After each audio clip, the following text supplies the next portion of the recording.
Gamay, the grape. But Gamay in other countries is completely different because it's made completely different. So when you buy Beaujolais, you're buying that certain style of producing that grape. So this is like a unique thing. Is the Beaujolais a cheap wine? No.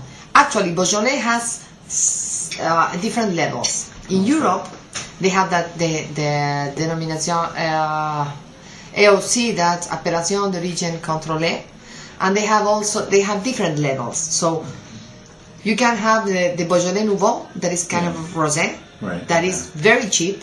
Yeah, I guess that's what I'm thinking of, because it's just first year, right? It just is. It's like mouth, yeah. but it's beautiful and it's good quality. It's not cheap wine because it's cheap quality. It's good wine, but it's made to be drunk young. Vibrant is like kind of, they call it pétillant because they keep a little bit like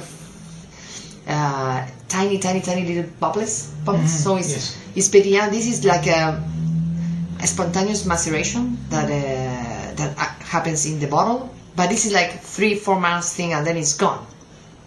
Then you have the serious Beaujolais that are red wines, that are beautiful wines, but they are made with these, are very, very fruity. They have a character that is related with the grape, but it's not just the grape. That's why the Europeans talk about terroir. That is the way that the weather, the soil, and the man mixed, and then it's shown in the bottle.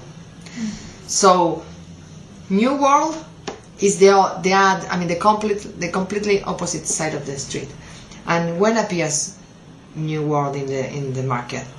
Because Argentina has been making wine for, I don't know, 200 years, sort of. And we were more European style producing. Remember, we have Bianchi Bourgogne, we have Beaujolais, we have Chablis. I mean, we have a lot of wines, name it. By the region. Yes. So you say people, and it was when I started in the wine business like 17 years ago, people say no, I like Bourgogne wines. I was thinking, what are he talking about? There's no Bourgogne, there's no Burgundy, we don't have the region. So it's a style of wines.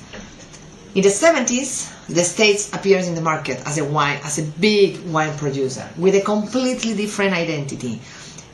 All world wines are design, history, tradition, wineries that has been centuries in the same family and is the proud of the name in the bottle. It's a completely different style and thinking of winemaking.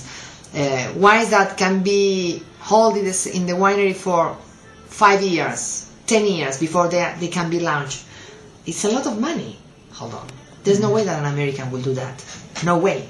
So they design this new style, easy to drink, approachable wines, and they launched the word varietal.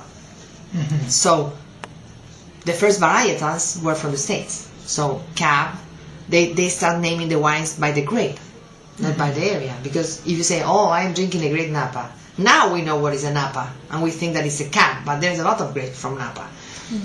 But the areas didn't become an identity of the wine, like in Europe. It was very smart because it was completely concept of identity for marketing. So wines from New World are stronger, more intense, plenty of fruit, varietals mainly, to a point that in some areas people start thinking that if it's a blend, it's not as good quality as a varietal. This happened in Argentina for a long time. People were thinking, no, I'm not like blends. It's like they're mixing all the leftovers in the tanks, and nothing could be more distant than that, because actually the enologist has been designing which characteristics of each grape he wants to put together and then be in the bottle. So New World